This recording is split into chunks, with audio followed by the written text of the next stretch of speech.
नमस्कार, मैं जितेंद्र चतुर्वेदी। जब सब दतिया, बांकीपुर, भूपेंद्र यादव और राम मंदिर में उलझे हुए हैं, उस समय दक्षिण भारत में बहुत बड़ा खेल हो गया है और यह खेल सीधे तौर पर कांग्रेस को परेशान कर रहा है, क्योंकि 2029 के लिहाज से कांग्रेस ने पूरा जोर इसी दक्षिण में लगा दिया था। और उसका कारण भी है, जब जब कांग्रेस बुरे दौर में पहुंचती है तो दक्षिण उसे बचा लेता है। लेकिन अब की बार जिस तरह की राजनीतिक बयार चली है, उस बयार में कांग्रेस को यह दिखाई दे रहा है कि उसके पैर उखड़ने जा रहे हैं और इससे वहां पर हाहाकार मचा हुआ है और तमाम तरह के सियासी गुड़ा भाग लगाए जा रहे हैं, बिछाए जा रहे हैं कि साहब किसी भी तरीके से बीजेपी को फायदा ना होने पाए। लेकिन जिन परिस्थितियों को कांग्रेस ने पैदा किया है, वो परिस्थितियां बीजेपी के लिए रेड कारपेट तो नहीं बिछा रही हैं, लेकिन इतना जरूर कर दे रही है कि बीजेपी का रास्ता बड़ा सहज होने जा रहा है, बावजूद इसके कि जिसे दक्षिण का प्रवेश द्वार कहा जाता है यानी कर्नाटक, वहां पर कांग्रेस काबिज है। डीके शिव कुमार जैसे चतुर राजनेता जो है वहां के मुख्यमंत्री हैं, लेकिन इसके बाद भी वहां जो खेल हुआ है वो वाकई में कांग्रेस को परेशान कर देने वाला है। और वो जो परेशानी है वो सीधे तौर पर 2029 से तो जुड़ी हुई है, लेकिन साथ ही साथ अभी जो 20 जुलाई से मानसून सत्र शुरू होने जा रहा है उससे भी जुड़ी हुई है और उस 2/3 बहुमत से भी जुड़ी हुई है और परिसीमन बिल से भी जुड़ी हुई है। तभी 2029 को लेकर राहुल गांधी और उनकी पूरी टीम में हाहाकार मचा हुआ है कि यह नहीं होना चाहिए। क्या नहीं होना चाहिए? देखिए, पीएम ने 2-3 चीजें बड़े करीने से दक्षिण भारत में कर दी, जिसका अंदाजा नहीं लगा किसको? कांग्रेस को। और अब कांग्रेस को समझ में आया कि ये जो 10 मई को प्रधानमंत्री नरेंद्र मोदी कर्नाटक और तेलंगाना के दौरे पर गए थे और उसके बाद पवन कल्याण से मिले थे, वो दरअसल दौरा जो पूरा आप ये कहें कि राजनीतिक समीकरण बिठाना है उस लिहाज से था। और ये समीकरण सिर्फ और सिर्फ यहीं तक नहीं सीमित था कि 2029 में क्या होगा। दरअसल वो पूरी एक तैयारी थी और वो जो तैयारी है वो अब दिखाई देने लगी है।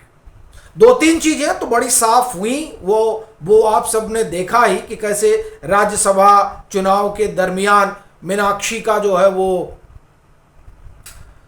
चला जाता है, उनका पुराना मामला निकल कर आ जाता है और नामांकन जो है वो रद्द हो जाता है। ठीक है साहब, लेकिन इसके अलावा जो एक बड़ा गेम हुआ है उस गेम से घबरा गई है कांग्रेस।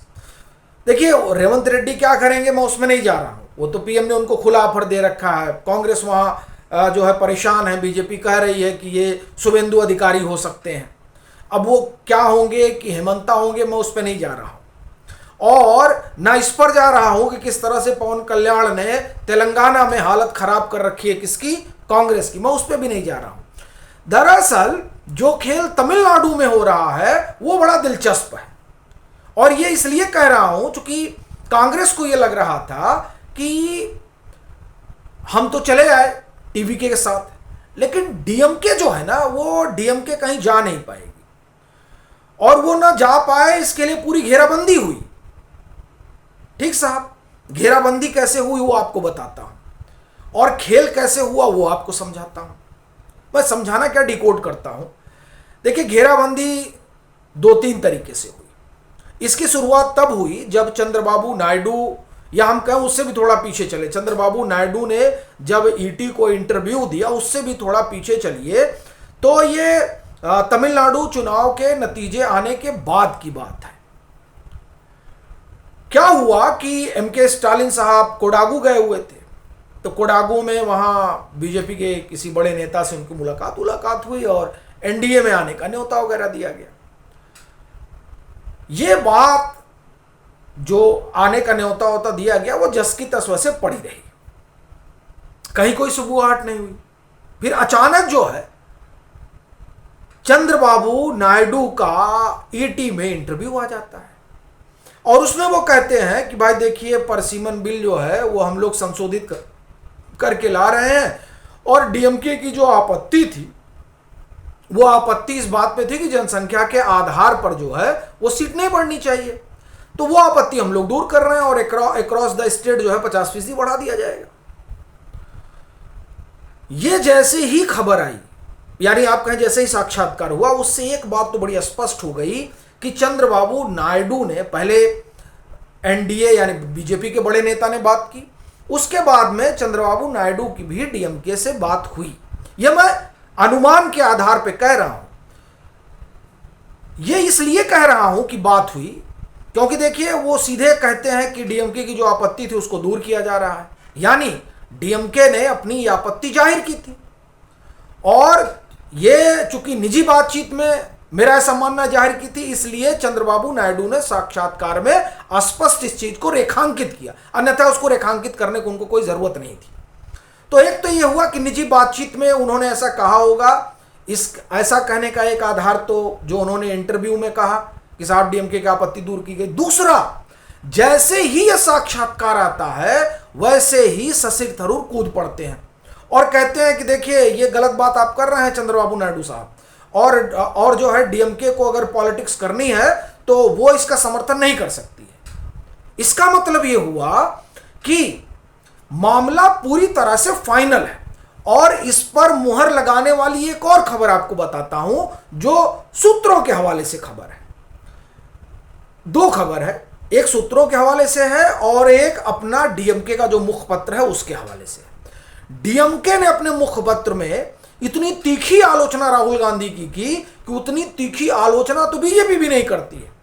ठीक साहब, तीखी आलोचना में क्या था कि ऐसा हमारे कंधे पर सवार हो जाते हैं, जीत जाते हैं और उसके बाद में क्या करते हैं, हमको छोड़ देते हैं। यानी लोकसभा चुनाव में हमारे कंधे बैठते हो, विधानसभा का चुनाव आता तो हम ही को हराने में लग जाते हैं। यानी कांग्रेस पार्टी परजीवी है।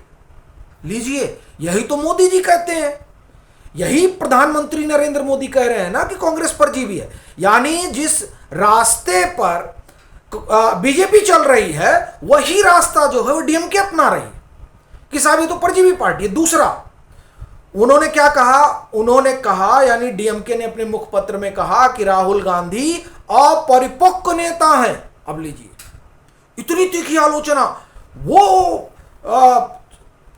एमके स्टालिन कर रहे हैं, जो एमके स्टालिन कहते थे माई बिग ब्रदर। लीजिए साहब, वो कह रहे हैं कि अपरिपक्व नेता है। उसके बाद में दूसरी खबर क्या आई सूत्रों के हवाले वाली कि साहब एमके स्टालिन घबराए हुए हैं इस बात से कि उनकी पार्टी टूट सकती है।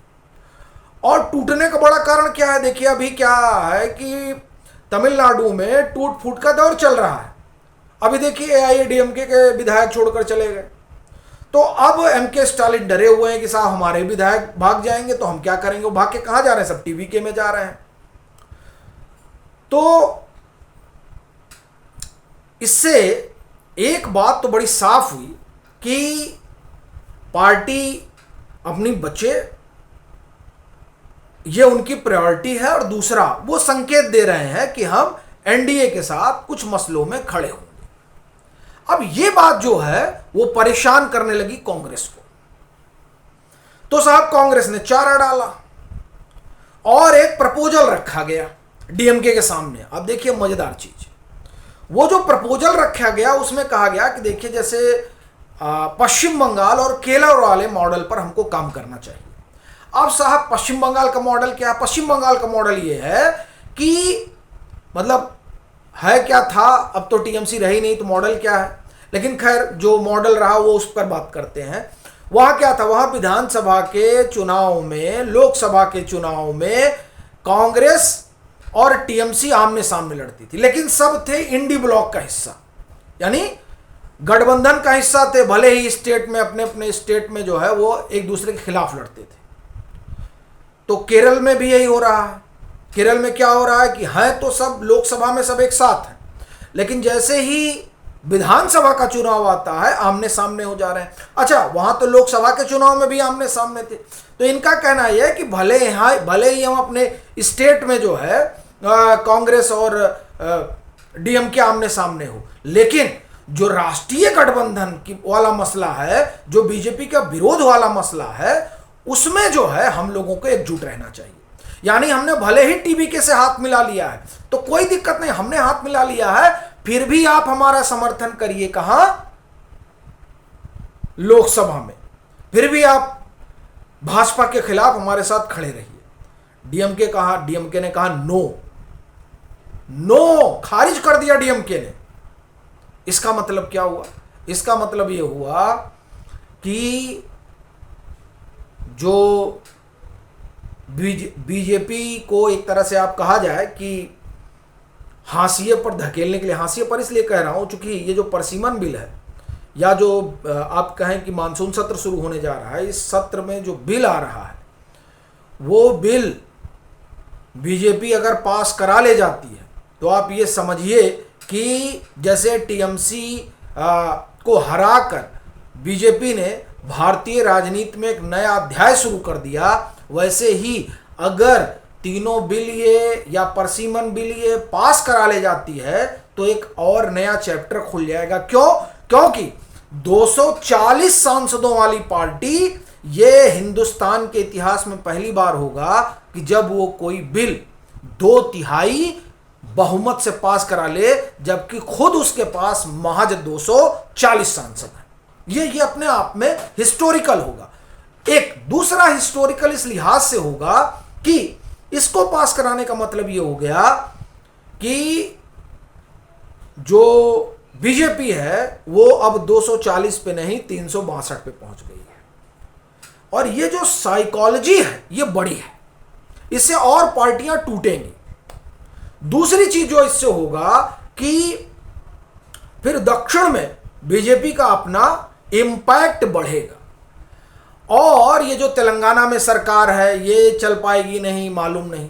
कर्नाटक की बात नहीं करूंगा चूंकि डीके शिव कुमार जो है वो पॉलिटिशियन है, ठीक है, तो इसलिए कर्नाटक की बात नहीं करूंगा। लेकिन बाकी जगह कांग्रेस के लिए पैर जमा पाना मुश्किल हो जाएगा। इसलिए डीएमके ने जो नो बोला है, ये दरअसल नो जो है वो सिर्फ कांग्रेस को नहीं बोला है, बल्कि कांग्रेस की उस उम्मीद को भी नो बोल दिया है जिसमें वो ये मानकर चल रही थी कि इस बार दक्षिण में उसका पताका लहराएगा, फहराएगा। तो ये असल मसला ये है। बाकी आप लोगों की क्या राय है जरूर साझा करिएगा।